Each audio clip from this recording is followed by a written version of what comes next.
welcome to another episode of True's Blues podcast. You join us after a fantastic victory against Atletico Madrid in the Champions League round of 16. Absolutely superb performance from the mighty Blues there.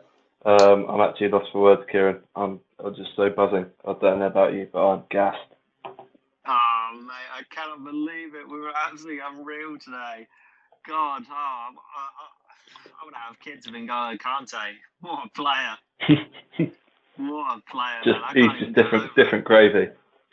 Oh, and then we go to bed dreaming about him, thinking about everything he's ever done. The best defensive midfielder in the world. I'm throwing it out there. Like, obviously, I make my notes for the pod and whatever. He's the best defensive midfielder in the world. It's not close. We won't say central mid. It gets a bit fucking touchy when you start going back and forward as a centre attacking mid. But whatever. He's up there. He's absolutely outrageous. Saul and Koke were running around in circles all evening looking for him. They couldn't find him. The poor fellow was just running in and out of him. He was everywhere. He was like from that Christian Bale movie where it's the two twins, the magicians. All of a sudden he's there and then he's not. And then he's turned up and he's got something you need. It was absolutely unreal. Oh, man, I can't even put enough superlatives into how good he was and how good overall we were. And just like you said, I'm just gassed. I cannot believe just the performance from all the boys in there. And obviously we'll get onto a few specific players a bit later on. But do you want to kick us off with, obviously I've bumlit KANTE a little bit. Who stood out for you aside from the boss? Mate, I'm not going to lie. I think the only one who I thought looked a bit shaky was Dave, and he's usually our most solid player. I think the rest of them were absolutely sublime. The two who I'm going to highlight, I'm going to go for obviously you mentioned KANTE. The two who I thought were probably next best after him was flipping my man Tony Rudiger in defence. I just thought he was just properly up for it today, man. I think Suarez. I think in the last leg, Suarez shouldn't have, got him fired up because for this leg he wasn't losing to him. He wasn't. And then the other one I'm going to go for was Ziyech, but Ziyech, today just showed what he's capable of. He struggled of late, and today I just felt every time he touched the ball, he was going to do something with it. He's sort of I don't know, mate. I think him and Havertz just really sort of, I'm still lost for words, but they just really sort of worked well together. They just had the right balance, and then with Timo up front, I felt for me that front three was like they're flexible, they're fluid, going forward they were interchanging, which sometimes I don't think we've done under Tuchel, and I think that's where we struggled a little bit. But they were that was free-flowing football, those three up top, and, blimey.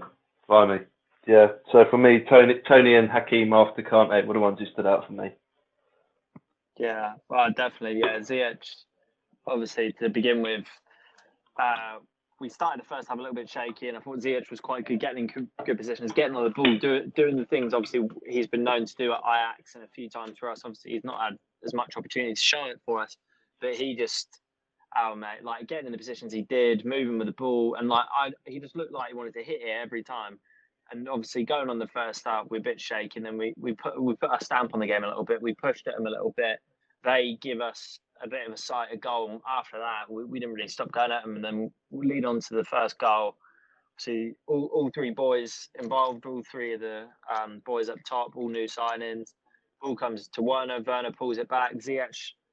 Little bit to be desired on the finish. I'm sure. Living up to that 2-star FIFA weak foot, but that's exactly what I thought when he hit it, mate. And I just thought it was brilliant positioning, getting himself in the box. I find with players like Pulisic, he wouldn't find himself in that position. So I thought it was a very good decision to go with Ziyech for that fact and the fact that he contributed in that way. I find Pulisic would have drifted a bit wide a little bit. But I thought that was absolutely brilliant. I thought he was just creative. He was that creative spark that we missed without having Mason Mount. I think he filled the role in quite well.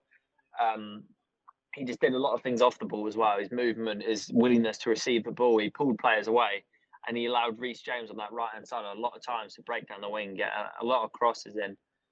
Obviously, we'll get your thoughts on it in a sec, but just backtracking, obviously, a bit of a contentious decision going into about the 20th minute, 25th minute. Obviously, Carrasco's gone in through, and Azpilicueta's, in my opinion, he's lightly tapped him across the stomach, give him a little belly rub, and he's gone flying down. Some say it would have been a penalty, some say it wouldn't. In my personal opinion, that's not a penalty. Carrasco needs to stop being a fanny. He needs to get up. I don't know what sort of football he's playing over in China, but we don't run that in Europe, so let's not do that.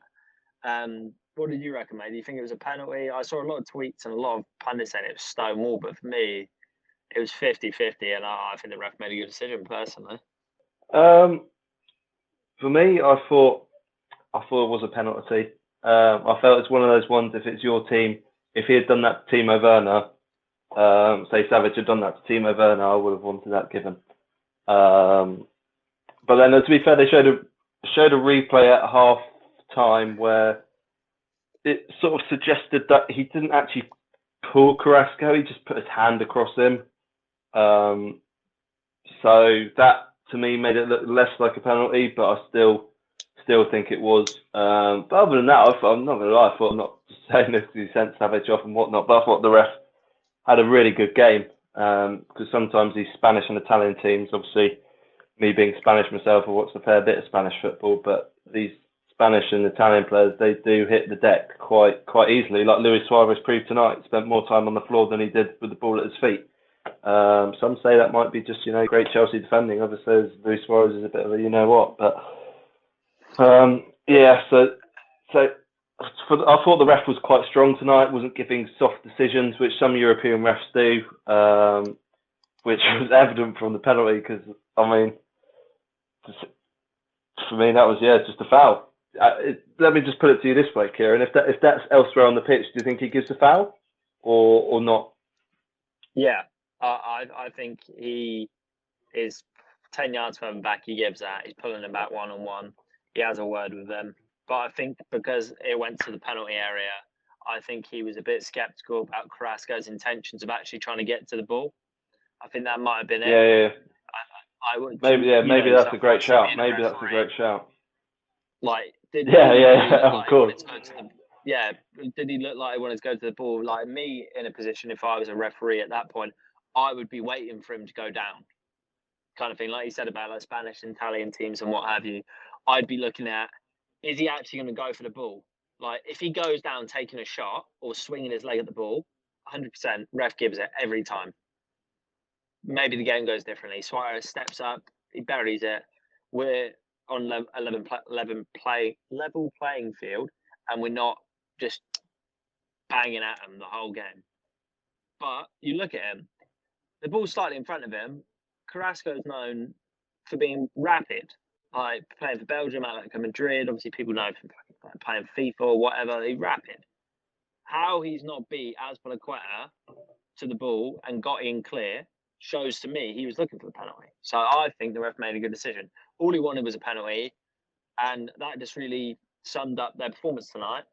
He didn't back himself, and Atletico didn't back themselves, and look what happened.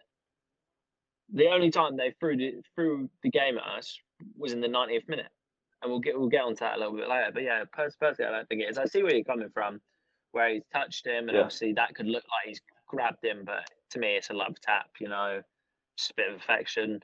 Letting those there. Anything else to add on that, mate?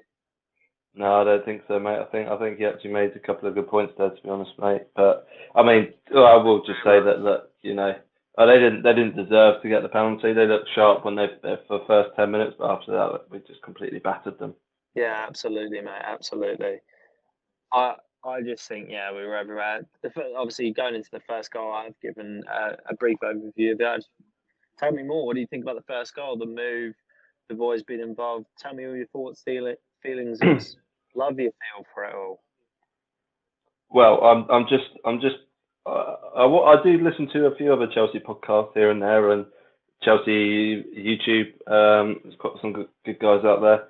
I'm very interested to hear what they make of it, because some of them do slag off Timo Werner, and he was sublime for every single bit of that. First of all, just putting himself in there blocking the cross coming in. I know he didn't completely block it, but he partially blocked it, looped up. I can't remember who cleared it. That sends Havertz in his way, who's then getting fouled, still flicks the ball through to Timo. He just uses the pace with a brilliant sort of dribble into their box, and then a man, not known for having the greatest week foot, a lovely pass with his left foot from Timo into Ziyech, and it was just I won't say a beautiful goal, but I think a goal that Ziyech needed. When you're struggling in form like he is, you just take a goal anyhow. Oblak probably felt he probably should have done better, but it was just a lovely free-flowing football move from Chelsea, something which I hope we can see more of, because we've got some seriously rapid players. We've got Reece is pretty quick. We've got Pulisic, Hudson-Odoi, Mount's not slow. So to see something like that, it was a beautiful goal to watch. It really was. Yeah, definitely, mate. I completely agree with you there. Just the confidence he'll gain from that and everything. And I just think with the boys that were involved with it, that's just brilliant for all of their confidence. They were fluid going forward. We had a bit of pace to an attack, and a lot of times we've been accused of being rigid and slow on the attack, and we're just a defensive team hoping to break weaker teams down eventually. And we can get neutralised because we're slow in attack. I've looked across a lot of things on Twitter. I've seen a lot of match reports where they've said a lot of times we don't move the ball quickly. And I was quite sceptical going into the game. Obviously, we had a quick word going into the game about the lineup. Obviously, we didn't originally know Christensen's condition. Obviously, fallen ill last night, and obviously TT confirmed before the game that he had a negative COVID test. So we wish him all the best going forward, and we're delighted it's not COVID.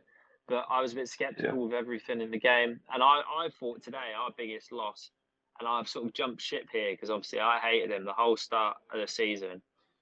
Jorginho, I was like, oh God, we're not going to have any pace going forward against us. We'll have pace in the players, but we won't have anybody fizzing the ball around, getting the ball to those players who need to break forward, because Timo Werner's not going to drop 30 yards deep and come get it. And I thought this was the sort of game Jorginho would be spectacular in. Obviously, he was spectacular in the first leg. But today, I think we were saved by one man, and I'll highlight him a little bit later after we get done with the analysis with N'Golo Kante. But today, I think everything was just very well oiled, going towards the middle of the first half and going into the second half.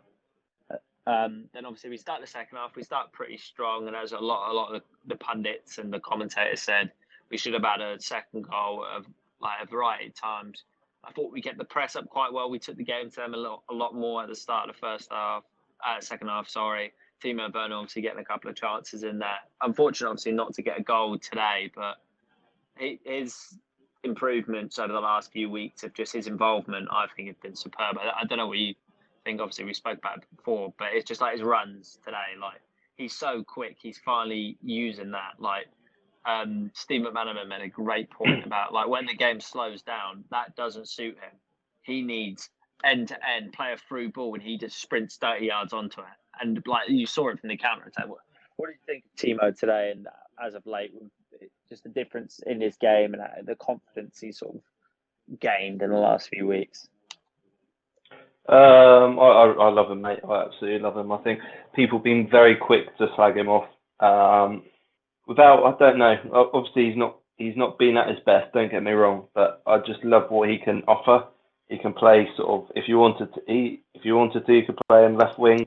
He likes playing left forward. Today, when we play up against better opposition, he played centre forward. It just offers this plan B, which I don't think some of the top teams even have.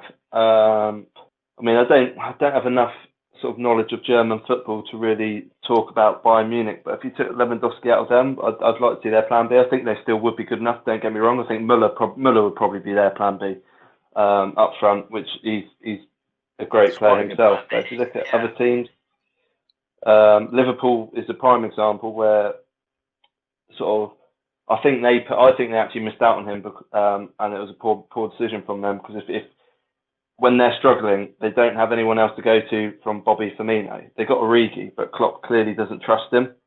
So for us to have Giroud, who can play centre forward, Werner, I just think it's a fantastic plan B to have. And when Werner's played down the middle, he's sort of shown what he's capable of. And just even he might not have, the stats to prove it. His work rate's exceptional. He plays for the patch. I'd look forward to seeing him in his prime years. To be honest with you, Kieran, I really do. Yeah, I totally agree with you. He's just showing flashes of stuff, and obviously my stat of the match actually links to Timo Werner today, and it was quite an interesting one. I didn't know the full logistics of the statistic that I'm going to give out today, but it is very interesting to see, and it will definitely spark a bit of interest from a lot of people that have been hating on Timo Werner and his contribution to the team. And obviously going in to like the latter stage of the second half, it was just we can't really say any more about how good we were overall. We were so solid, so compact. Like we had so many players just putting a shift in. I thought Reece James again was superb. Like you said, today really highlighted how quick he was. I hadn't really noticed. I knew he had a bit of pace about him, but I didn't really notice how quick he was still today when he absolutely just toasted Renan Lodi all game. The poor bloke had absolutely no chance to the point where you're bringing off a fullback. He took him off at half time. He's just getting toasted by Reece James. We wouldn't have went into last season before we saw the wonders of Reece James and thought, Jesus Christ, he's going to toast Atletico Madrid in the Champions League, isn't he? He's going to bomb down the wing. He's going to put all the crosses in. Obviously, he didn't get the assist and maybe could have been a bit more clinical. Is clinical the word for it? Like, just a bit more precise, putting the ball in the box, putting it in the mixer. Yeah. But I thought he was great today. It showed how quick he was. I thought Kovacic put a good shift in. Like he just did all the little things. He was superb. For me, he wasn't too far behind. He wasn't too far behind Tony and Kante for me. He was certainly up there with those two. I thought he was superb. Every time he got the ball, he just was dribbling with it, and he was just causing them huge problems. The only issue I had with him was there was definitely one instance in the first half where Timo's making that run in behind, and I just want Kovacic to play that ball a bit earlier. Without Jorginho, we do miss that. Like when you've got the Kovacic-Kante partnership, I think Kovacic has to take that. He's got to take that into his game. I don't think Kante's got that in his locker, so Kovacic really has to do that for me. Other than that, he was sublime. Yeah, definitely, mate. I think he was brilliant. He just did the dirty work as always, and he's just so good on the ball as well. That like he offers that utility in midfield where he can just move the ball around a little bit and just like add a spark to the game, not necessarily like take the game over like say a De Bruyne or a Fernandes would, but like just shift the phase of play. Like he just move us up a little bit. We gain a bit of territory, and I thought he was superb. I thought Marcos Alonso made some great runs throughout the game. There were plenty of players. I thought Kurt Zouma, he was a player. I'm not sure about you. Obviously, we said a few words about the selection. I was scared. Yeah, Kurt Zouma, but I thought he was absolutely brilliant today, mate. I thought he was solid. He was commanding. He didn't really let anything phase him. About like obviously he went from getting loads of game time under Frank to none, and then he gets thrown into this massive tie for Christensen, who's been our best defender in the last 13 games since TT took over. And I think he took it in his stride and he was absolutely superb today. We'll get on to, obviously, now the end of that second half. That counter-attack at the end, and then Emerson comes in and he just drills it across our black. Mate, you should have seen the limbs all over the household. God, everybody in the household must have thought it was an absolute lunatic. I was just like, it was like a bit of Torres, if you know what I mean, against Barca. I don't know. Yeah. What you? I just really like Emerson. I just really like him. I just feel sorry for him because he's never done anything particularly wrong in my eyes, but always seems to find himself sort of down the order. So for him to come on and get the goals, I think you could see what it meant to the team with him. He was just buzzing, really, bless him. I do like the bloke. Yeah, I was absolutely buzzing when he scored. I really was just so happy for him. I like him, I do. Yeah, I do as well. I was a bit sceptical when we signed him, obviously. I just looked at him and was like, Emerson, Zappacosta, like, who are these blokes? Like, what are we doing? Sundays. But you're right. He's not really done anything wrong. He's not done anything particularly spectacular. Like, there's nothing standing out what he's done when he's been part of the Chelsea. I've been like, oh my god, but that was just brilliant. I think we can go in depth about this. Obviously, we had a quick chat before the show about this player, and I'll let you take the lead on it. But I just want to start off with Antonio Rudiger is an absolute shithouse, and I am here for it. I absolutely love it. He was bullying Suarez all game. He emptied his pockets at the end of the game. Suarez actually emptied his pocket in the 58th minute because Suarez, the poor fellow, couldn't last the game because Rudiger was all over him. I'll let you take the floor, man. I just thought he was outstanding today. Right, he just was. I think Rio and Joe Cole highlighted before the game. He's got a little bit of an error in him, but I mean, that's just what today's just what he's capable of, which just frustrates me. Because he doesn't unfortunately do that every game, but that is what he's capable for. I just remember a game, not quite this, might have been this time last year. I can't even remember, but it was West Ham away, and he was just awful, Kieran. He was awful. I was like, where's this coming from? He was awful. I think we lost 3-1 in the end, and I was just seen him in a little bit of a different light since then. But today, oh my days, he was different gravy, man. Different gravy. Just the way he presses. There was times he was pressing as a centre back, and he was further than our midfielders. Yeah. Just the confidence of the man to be able to do that.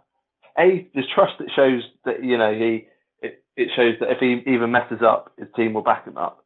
And then the confidence it shows that he knows that he's going to go and press and win the ball or force a mistake. Oh man, he was just superb. And then it just shows how good he was when he had a shot, maybe about the 60th minute, and it wasn't far away from going in, was it? I think it just missed the post. Yeah, it wasn't bad. It was one of those where it was just like, oh god, what's going on here? But yeah, you're right. Like, he would just push up, and I think that's really what put Suarez in a lot of trouble in the game. He was just all over him, like pushing him high. He wasn't dropping and letting Suarez dribble at him and obviously do the things he's well renowned for. And what made him into a world class striker at Liverpool was taking players on and just creating that half a yard of space and getting a shot off. There wasn't really any opportunity for him because Rudiger was all over him. I think he hit the nail on the head there, mate. He was absolutely just outstanding. Like, I couldn't believe just how brilliant he was. Speaking of Mateo Kovacic, I've just got his numbers up here. This will really be something for you. His stats for the game: he had 100% long ball accuracy, 93 pass accuracy, won 10 duels and 5 take-ons, which were the most in the game of either team. 5 final third entries. He won 2 fouls, created 1 chance, 1 tackle, 1 shot, and he had 89 touches in the game. He was absolutely brilliant. There's KANTE's up here somewhere, but we'll get onto that a little bit later. But mate, that highlights, like, he just did everything. He was everywhere. But obviously, we want to get on to spotlights, and I think we can't really separate the two. I think Ziyech and KANTE will be people we'll have to split time with on those. But did you pick up a stat from the game, like an individual stat that really stood out to you and was compelling to you? Don't think I've really any individual stats from the game now. I was two in the zone today. I do have a stat of the match, but it isn't linked to Ziyech or KANTE this week. It's linked that's to. That's totally fine, mate. I went for Azpilicueta. I think Darren Fletcher mentioned it, that only one foreign player has played more appearances for Chelsea than my man Dave, and that is Petr Cech. And that just shows how good Dave has been for Chelsea. I mean, maybe I think we've got a good idea to do something like an sort of. It's an option we could do in another podcast, maybe in the international break, of just like underrated players. And for me, Dave is he's just so underrated, man. I said he didn't have a great game today. I don't think he did, but to be the second highest foreign appearance maker, man, I don't know the specific number, but yeah, I was impressed by that stat. I don't know what's your stat. I've got a good one. This will be for all the people that hate on Timo Werner and criticise his contributions to the team. Timo Werner, with today's assist, has now contributed to 17 total goals this season. He's got 10 goals and 7 assists. which leads Chelsea for the most goal contributions from any player in all competitions this season. Which is surprising because it's always, he doesn't do anything. But he's got 10 goals, 7 assists. And you look at his assists, there are plenty of times where he could go the other way and pop a shot off. But the unselfish nature that he's gained really just highlights in this stat. 17 goals. That's a lot of goals. But at the end of the day, an assist is just as important as a goal. Because if you're not getting the ball to your players in the box like he did with Ziyech today, and like when he's putting balls into Havertz a few weeks ago into Everton, like it's not going to happen if you're not getting players to get you in those dangerous positions. It really just highlights that he does a lot more than just be that £50 million striker who didn't score for 9 games or whatever it was.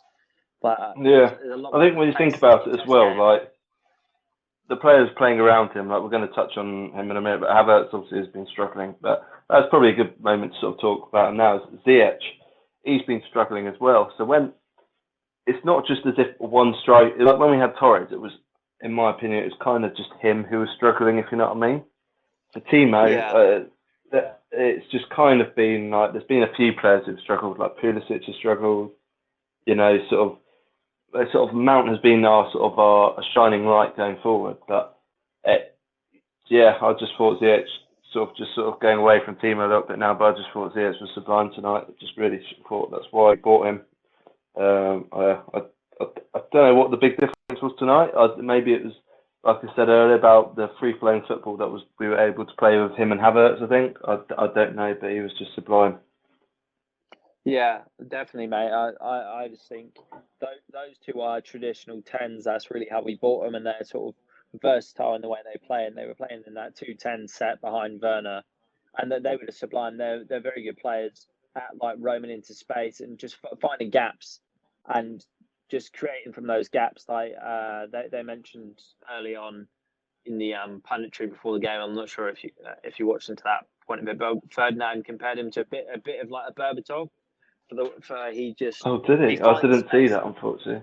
Yeah, he finds like Havertz, and I think Ziyech can also be compared to this, but obviously he's got a bit more pace and a bit more drive to it. But they share that quality with Berbatov, where they just find space in gaps. Like they don't look to find space in behind or create their own space like the way Eden Hazard would or a Pulisic would do, specifically towards the end of last season. They just sort of find gaps and just figure the game out as they get on. I think that's why early in games we don't tend to start as quick and balls to the wall with those two players because they feel their way into the game. They sort of get to know where they are. And Ziyech today was just impeccable. Like his first touch, getting on the ball, driving forward, and his skill on the ball has nothing to do with pace. He's not the quickest of people, but it's just the agility, the turns.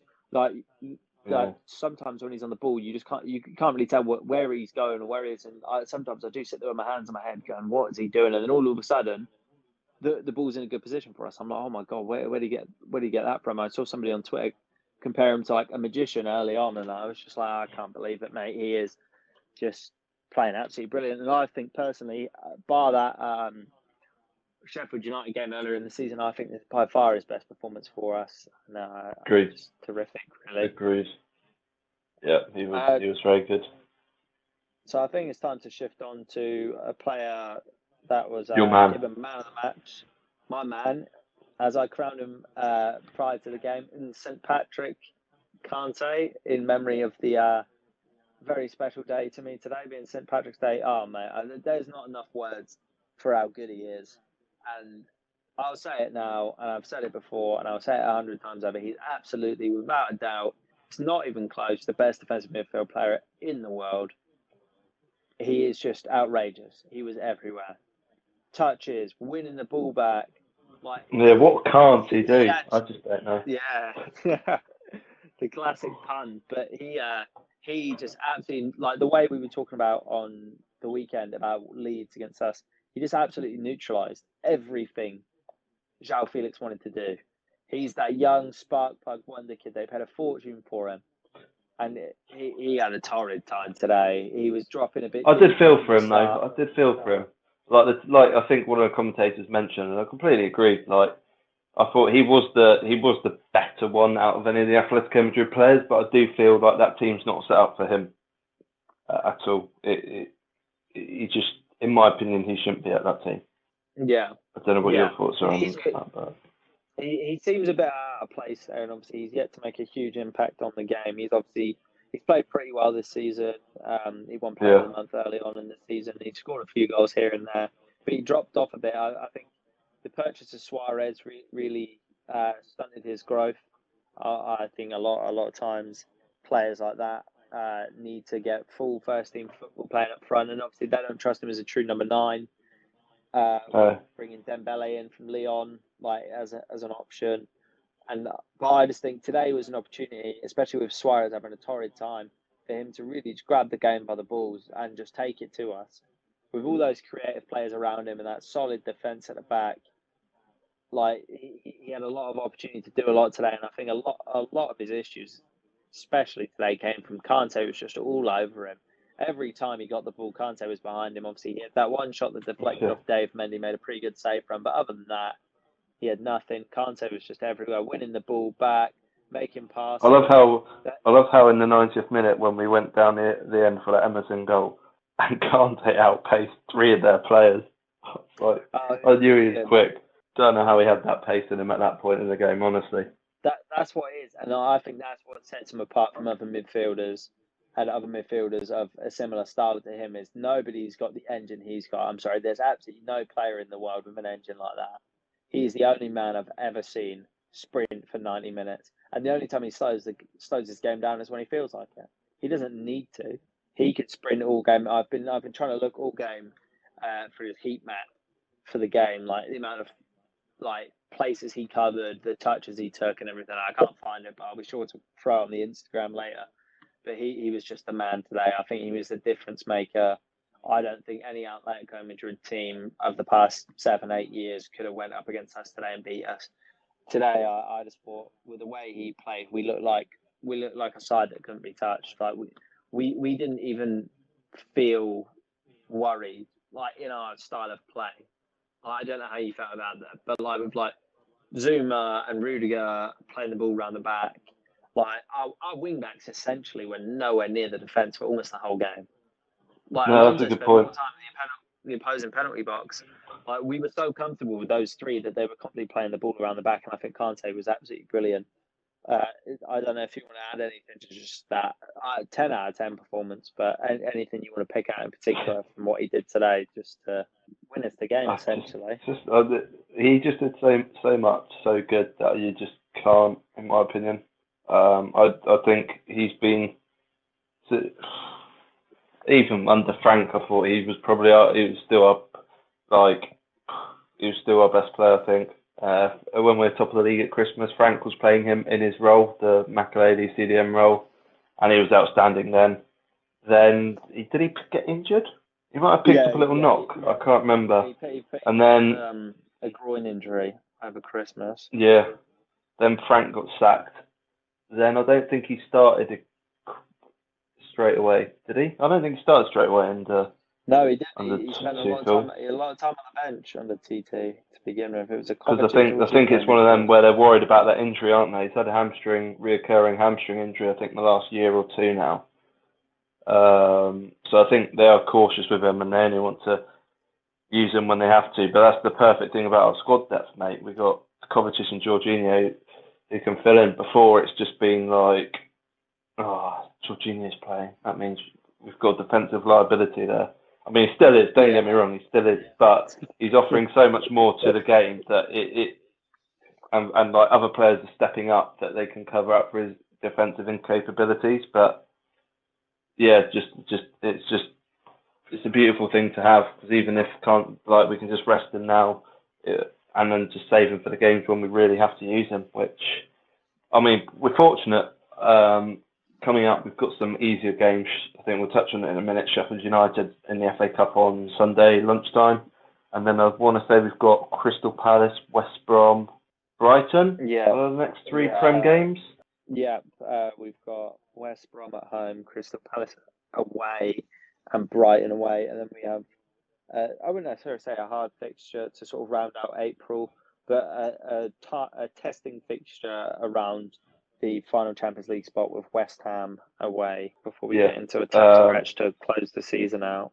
I feel like we've just got a vibe about us now where before teams would respect Chelsea, but they would always think that, like we've seen before, I can't remember who it was against. It was under Frank, where it was Leicester. I think it was Leicester for their second goal, and Reece James was just sleeping. I can't remember how it went in. I think the James Maddison score. I can't remember, but either way, Reece James was sleeping up right back. Do you know what I mean? There was a mistake there. Now, I think teams are they're genuinely going to be scared of us. Like, I think Joe Cole said on BT, we made Atletico Madrid look like a championship / lower Premier League team. Like, that's how good we were today. So I think now we've got a different vibe to us. I think teams are going to be scared to play us. The only thing is, we've just got to be clinical with the goals now. So we haven't really scored that many. So we just need to put the ball in the back of the net, and we're in a really good position, really good. Definitely, mate. Before we move on, obviously, as you mentioned, before we move on to be looking forward to, obviously, Sheffield United in the Cup at the weekend, I think that will be our primary focus. We'll look forward to something a couple of days earlier, Friday, the Champions League draw. Who do you want? Like, who's the team to fear? And I just want to throw something out there before we make any predictions or anything. Obviously, when we got the draw, I mentioned this last week, and I mentioned this after the first leg. Atletico Madrid were the team to fear. They were absolutely bossing it in the league. Suarez was scoring goals left, right, and centre. Obviously, not in the Champions League, but in the league, it was a matter of time before he'd get one in the Champions League. Obviously, he's gone unsuccessful in the whole campaign this year. They were the team nobody wanted. They were the team to avoid. Putting it out there, I'm sure Arman K-Man would love this. Are we the team to avoid now going into the quarterfinals? Like, we look like the team you don't want to play. We look at Atletico Madrid 4, 5, 6 years ago, that defensive team who hit you on the counter and just beat the crap out of you in the middle of the pitch, and have those they had the Godin and the Miranda and Jimenez, and we've got Rudiger was playing like Godin back then, just being an absolute shithouse and doing everything for the team, going up high, winning the ball. Are we the team to avoid, do you think? It's a great question. Obviously, you've got your Bayern Munich and your Man City, but I think almost we got that underdog vibe about us. For me, Man City and Bayern Munich still way above. But I mean, you look at Bayern Munich. I think they put out I don't think they had their full team out tonight, but they still conceded. They lost. They won 2-1 tonight, but conceded a goal. In the first leg, they've won 4-1, but look, they conceded a goal. I believe we haven't conceded a goal for 9 hours. I think they said on commentary. Could be wrong on that. Yeah. But I'm not saying we're going to keep that up, going up, but I don't think we're going to be conceding lots of goals. So if we can just keep that vibe going, I think we are a team to be scared of. From a Chelsea perspective, Man City and Bayern Munich are the only teams I wouldn't take. A little bit of a bias view, obviously Spanish family and whatnot. Nam was a Real Madrid fan and wouldn't like a Real Madrid just because of the family background, but they're not the same team they were. Liverpool, I feel like they could be tricky because their league's obviously done and dusted, not in the FA Cup, whatnot. I think they're going to be up for the Champions League, so that's going to be a tricky one. But I think we are almost, I don't know about you, I feel we're a bit destined for PSG. With Tuchel and Thiago Silva coming here. We'll either get them in this round, or if we get a favourable draw this round and get through to the semis, we'll get them in the semis, which is obviously, I think, looking a bit too far ahead. But, like I said, there's only sort of 3 teams there, which I would not really be happy with. Even then, I think we could give them a go, to be honest. I think we could give Man City a go. What are your thoughts on that?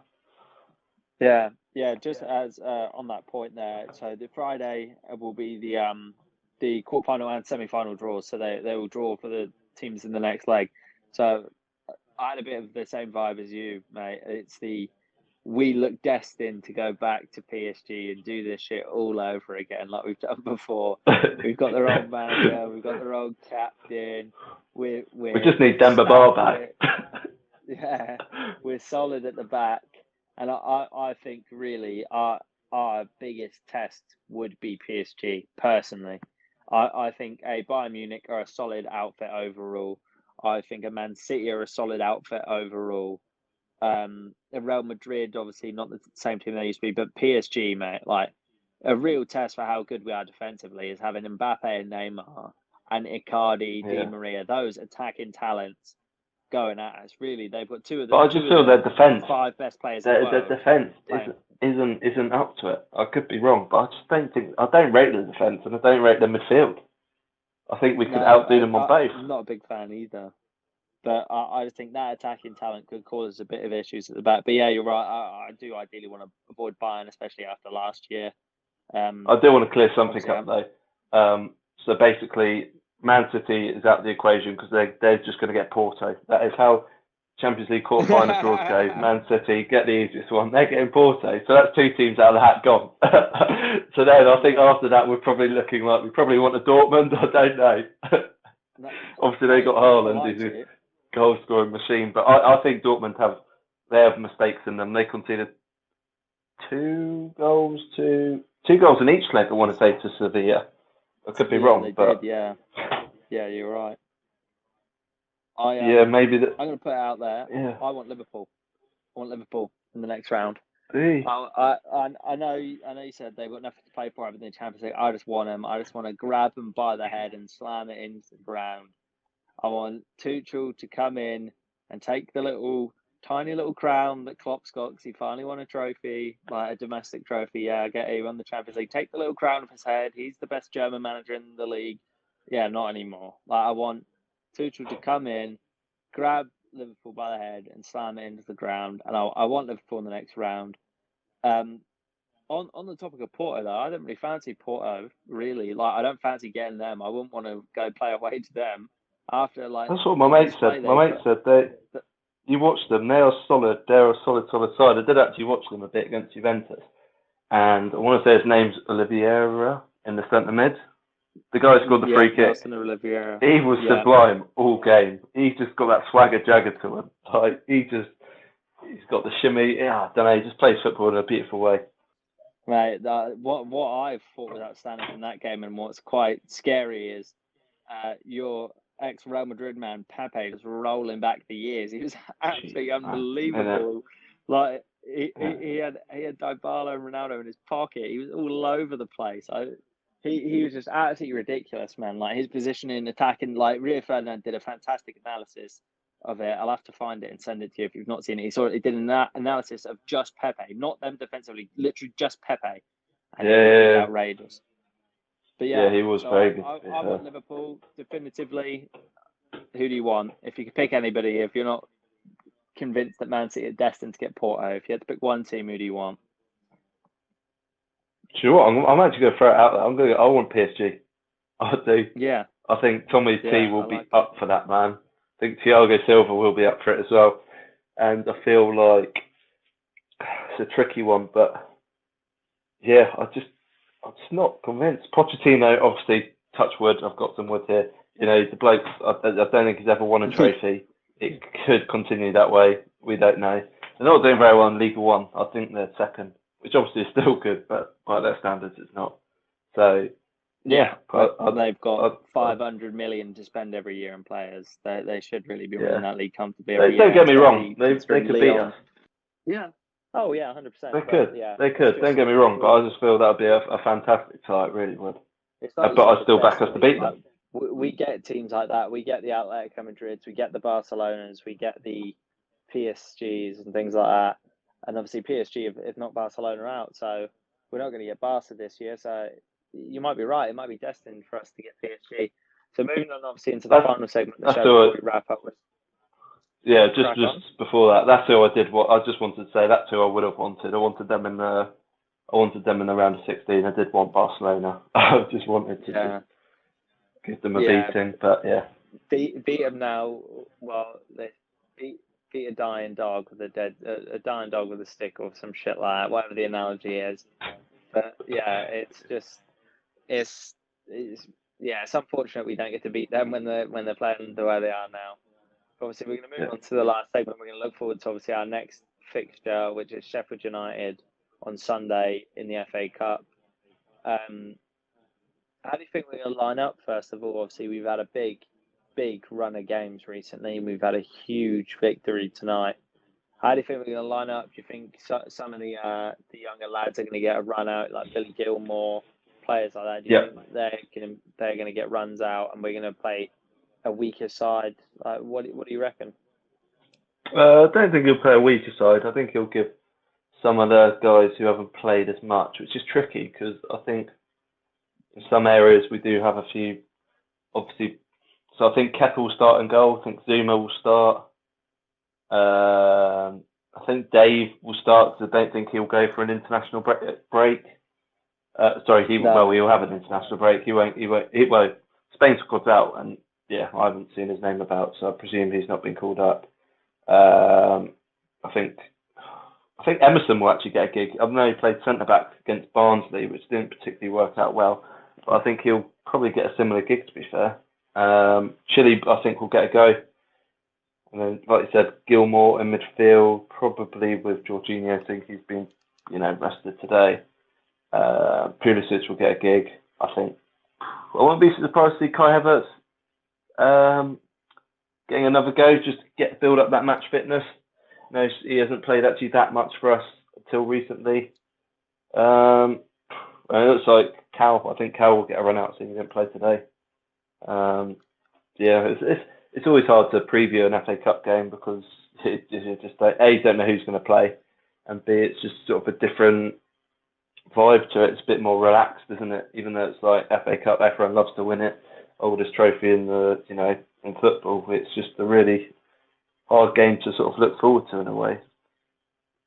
Yeah, I completely get you. It's one of those where we come off such a high from the victory today that just sort of the FA Cup for me personally, obviously you mentioned the history of it and whatnot. I'm not a fan of the FA Cup. I don't like. Don't get me wrong. I love that we won it. I love that we've won it quite a lot, especially in my lifetime. Like it seemed like every year or every other year we were in the final. There's plenty of finals, but it gets to the point in the season where the FA Cup runs so late that and we're still in the Champions League. It's a bit hit and miss for me. I feel like for me it's because of the League Cup. Like that's just the most pointless trophy in football, in my opinion. That sort of takes away that vibe. I don't know. I just feel it just takes away something. It's like because that I feel because the League Cup's there.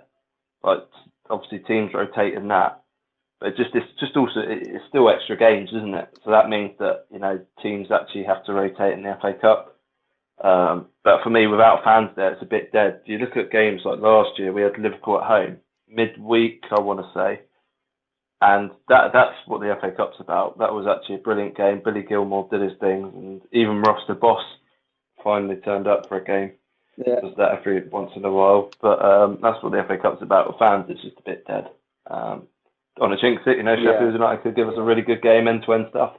Felt they weren't bad against us in the Prem last time, but they lost 5-0 at the weekend. I would hope we wouldn't slip up to them on Sunday. Yeah, I completely agree with you on the sort of the tactical changes we're due to make. I think a lot of it will be to do with fitness. And like you said, regaining match fitness, I think Kai Havertz will probably be our star player going forward. I think he'll start in more of like a centre forward, false nine kind of role. I'm predicting a pretty easy win. I think Sheffield United are crap. Like they just got rid of their manager. They got battered at the weekend. And I read all this stuff up. I didn't know too much about their manager, but I read all this stuff up. Like former player, used to be a fan, used to have season tickets, the lot for them. So I just think that's sort of bad taste with two teams that have got rid of. Yeah, I don't understand that. I don't understand. It said mutual agreement, but basically they've just paid him off to leave. It's been like, look, we want you to leave. Like, we don't want to sack you. Can you just leave? And that's clearly happened. But why now? You're 2 weeks away from the FA Cup quarter-final, which is, is a pretty good achievement for The a club biggest like game that. of their season. Exactly. Game of their season. They're going down anyway. And then if you look at Yeah. Norwich, I'm pretty sure Norwich second or top of the championship. They kept their manager. Yeah, It's just they're pretty high up there. it's just a strange one for me, especially seeing they were so good last year. They drew 2-2. Did they draw 2-2 against us last year, and then they beat us 3-0? Yeah. Something like that. They definitely got a point at the bridge, and then they battered us at Bramall Lane for the fight for fourth, and then they sort of slipped off after the restart.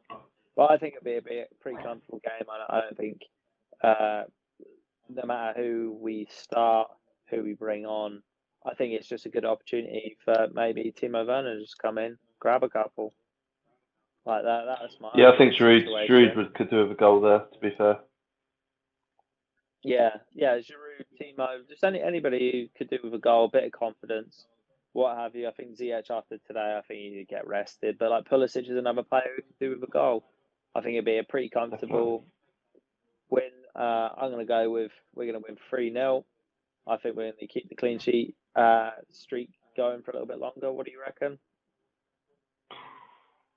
I'm going to go for 2-0. 2-0. We're not a very high scoring team at the moment. I hope they can prove. Hopefully that jinxed it, and they can prove me wrong and score 5. But I'll go for 2-0.